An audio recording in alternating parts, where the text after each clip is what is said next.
kita akan membahas mengenai sintesis protein, di mana di sini terdapat 5 pernyataan. Kita harus menyatakan urutan mana yang benar dari kelima pernyataan tersebut.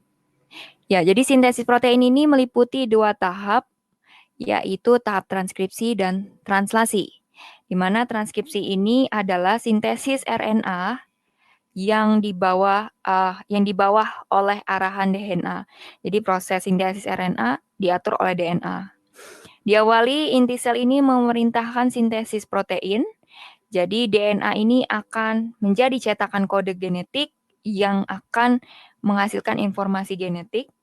Nah, info genetik ini dibawa oleh mRNA. mRNA memiliki pesan genetis dari DNA yang akan melangsungkan proses sintesis protein.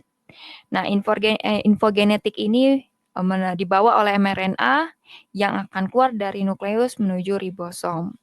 Jadi basa nitrogennya ini ada di mRNA yang berperan sebagai kodon. Jadi masing-masing transkripsi dan translasi ini memiliki 3 tahap. Yang pertama adalah inisiasi.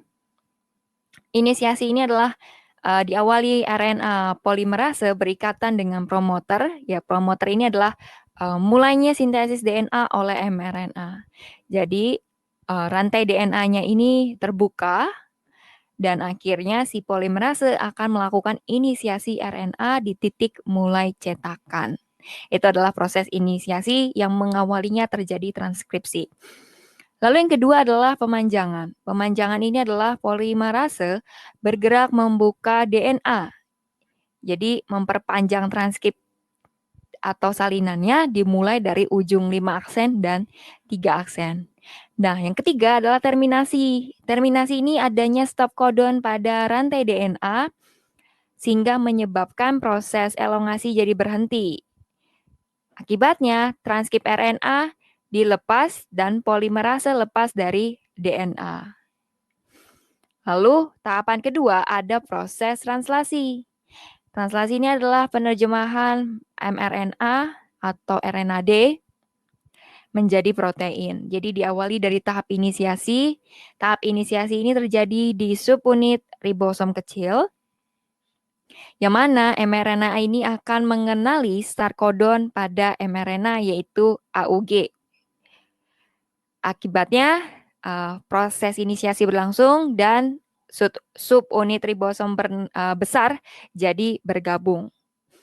Nah, penerjemahannya dilakukan oleh tRNA, di mana tRNA ini mengandung basa berlawanan dengan mRNA. Jadi dia disebut sebagai antikodon. Karena tRNA ini bawa basa sesuai dengan kodon mRNA, jadi berlawanan ya. Pas jadi si kodon dengan antikodonnya. Lalu yang kedua proses ini adalah proses pemanjangan.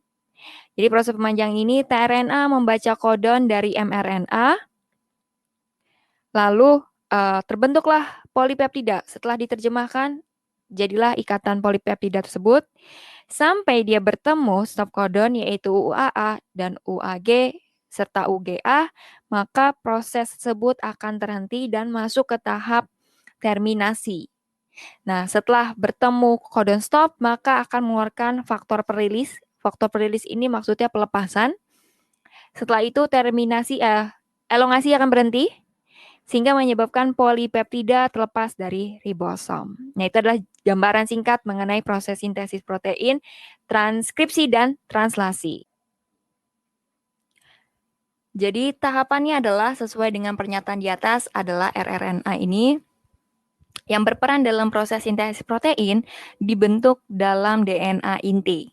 Lalu yang kedua adalah dRNA atau mRNA yang meninggalkan inti menuju ribosom.